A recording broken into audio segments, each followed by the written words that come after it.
Hello and welcome to Meet the HR. My name is Sylvia Onja. Now, what is very interesting is the fact that right now things have actually gone beyond what we expect, and most of the time when you hear something to do with the farm, you know it's taught through apprenticeship. But here in this show today, we're going to learn more about being a farm manager and what it entails. So welcome, Mr. David. Thank you, Sylvia. Yes. Thank you. Introduce yourself to the viewer and tell them who you are and what it is that you do. Okay, thank you very much. My name's David Mushiri Giduku, and I'm the farm manager at Nakuru Girls High School. I would like to take this opportunity to thank you very much for this opportunity. And basically, farming is my passion. Wow. Having been brought up in a farming community, from a farming background, and that's how farming became my profession. Yeah. So can you tell us more about how you came into farming? Did you have to study it, or how did it happen? Yeah, definitely. For it to be a profession, I first of all started with my, definitely the high school, the KCSE certificate. And then I did my certificates at the Dairy Training Institute, Naivasha, a certificate in dairy technology and management. Then from there, I went ahead still in the same institute, and I pursued a diploma course in dairy production and processing. And now from there, I became universal. I can serve both in the industry and both in the farm. So you are now more versatile. Yeah, I'm more versatile because when it comes to value addition, I'm fine. When it comes to animal production, I'm good. Yeah. So did you know that you always wanted to pursue things to do with the farm ever since you were young? Yeah, always farming was all I wanted. Yeah. Because my school fees and my upbringing, it's all about farming. Yeah. So when I was joining Form 1, I was so much passionate about doing agriculture and biology, because I knew these are my breed subjects in future, because I wanted an agricultural course. Only that I didn't achieve my course, which was agriculture economics. I landed in animal production and value addition.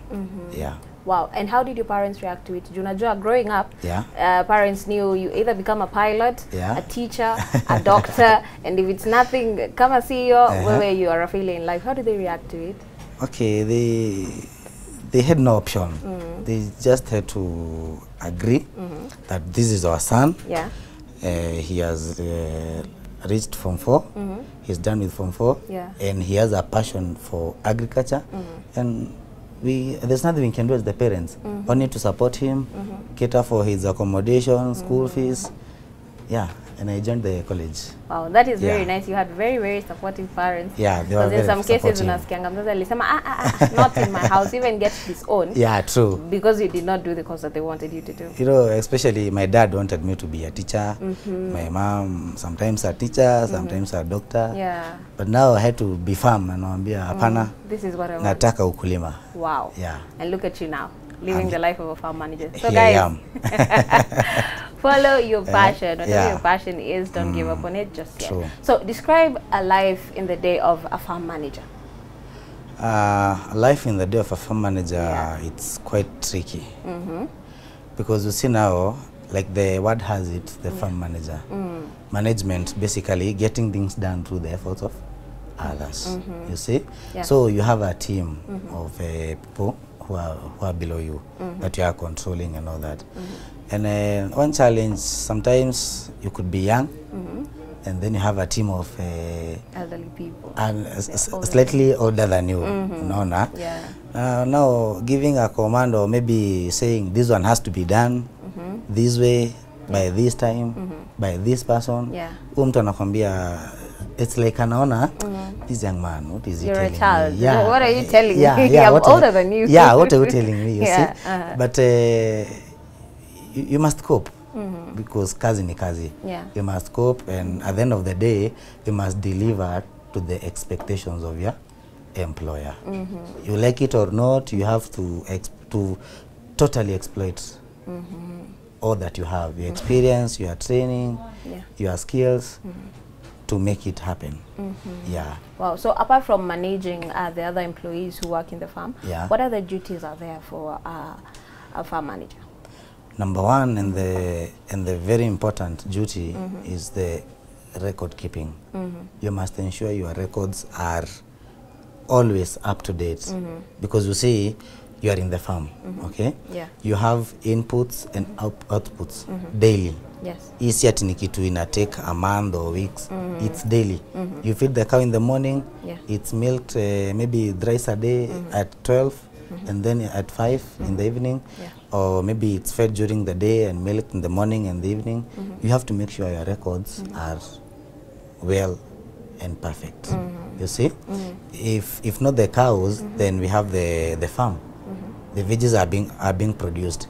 They are being worked on. You have the inputs, you have the fertilizers, you have all these. You must make sure everything, as far as records are concerned, it's up to date. Yeah, because that is what now that will back up your management. Yeah, because you can say that I produced this, where are the records? That I have this, where? You can prove it. Yeah, and basically management has to be backed by records. Yeah. And what other duties are there? Yeah, the duties are a mountain. There are many. Yeah. And what would you say about? The duties are many. So many. Okay. Because you have to be here, you have to be here, you have to be here, you have to be here, you have to be here. And at the end of the day, it has to be a success. And the success means production. And not just production, but profit making. You have to make sure there's profit that's coming in. You have to make sure you have made some profit. Yeah. Okay. Either you meet the target or you don't. You have to make the profit, because that is what your employer wants. Not even your employer, but you yourself. You also want to achieve. You want to perform. Yeah. Oh, okay. Which is the goal of everybody. True. So there's this common knowledge that goes around that farming is learned through apprenticeship. Uliona mzazi akifanya, uliona guka akifanya, so you just do what they do. Do you think it's important for someone to actually go to school and learn on farm management through the courses like the one that you pursued before, or it's just something you can learn through apprenticeship, or just freestyle it? Very good question, Sylvia.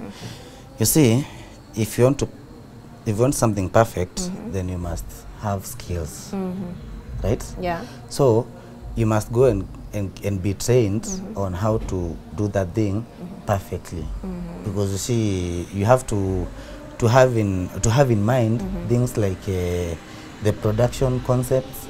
What do you have to do? What steps do you have to follow? Things like that.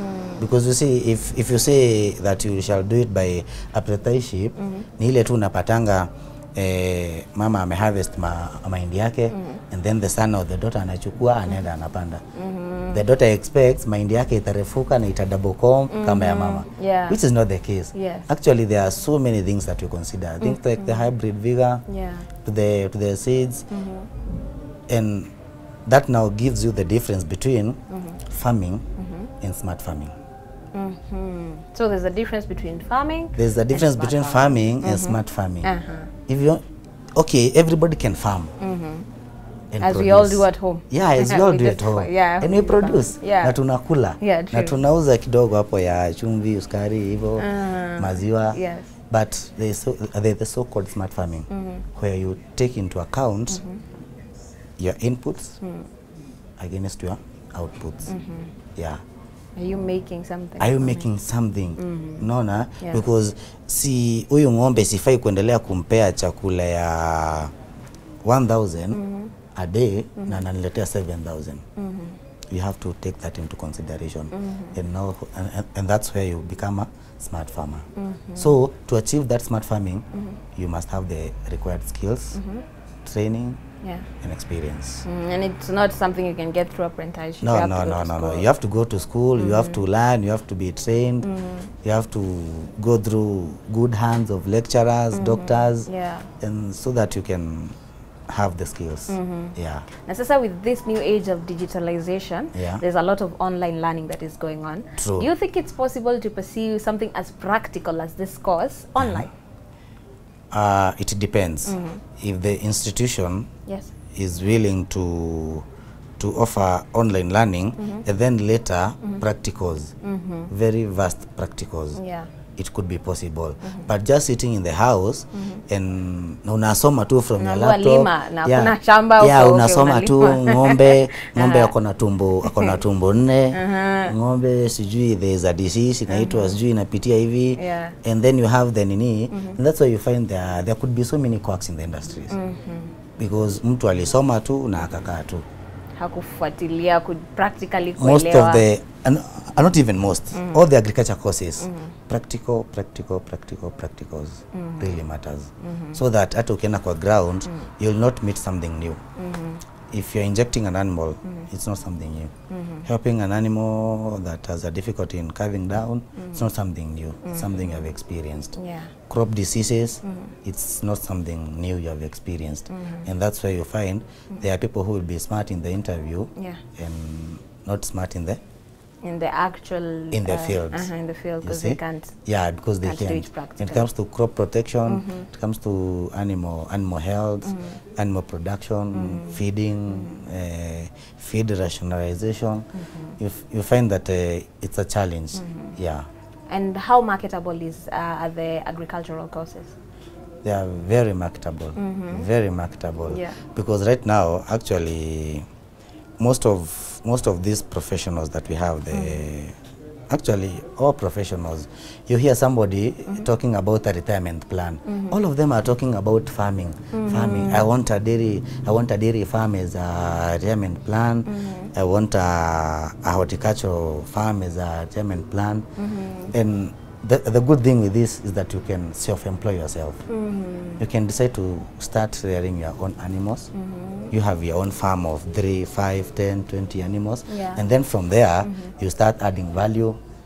And that's where most of these SMEs, small and medium scale enterprises, have come from. Individual farmers have sat down with the right skills and experience.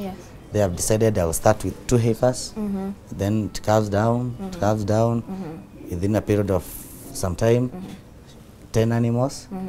The farmer has around 100 or 200 liters, and then he decides, no, I won't sell a liter at 60 bob.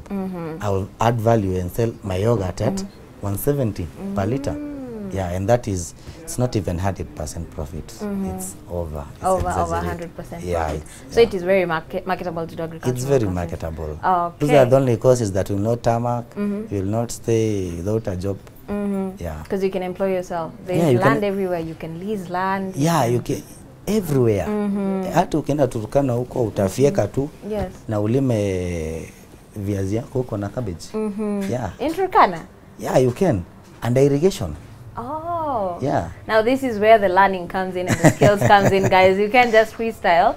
Nasikia kupanda Turkana hata mimi nashtuka niko, unaweza panda Turkana with all that ukame happening. Yeah. Anyway, guys, so I'm hoping that you're really learning a lot. So we're going to take a quick break and we'll be right back to get to know more about being a farm manager right here on MBCI TV. Don't touch the dial. And also we want to know, as a farm manager, do you need a permit?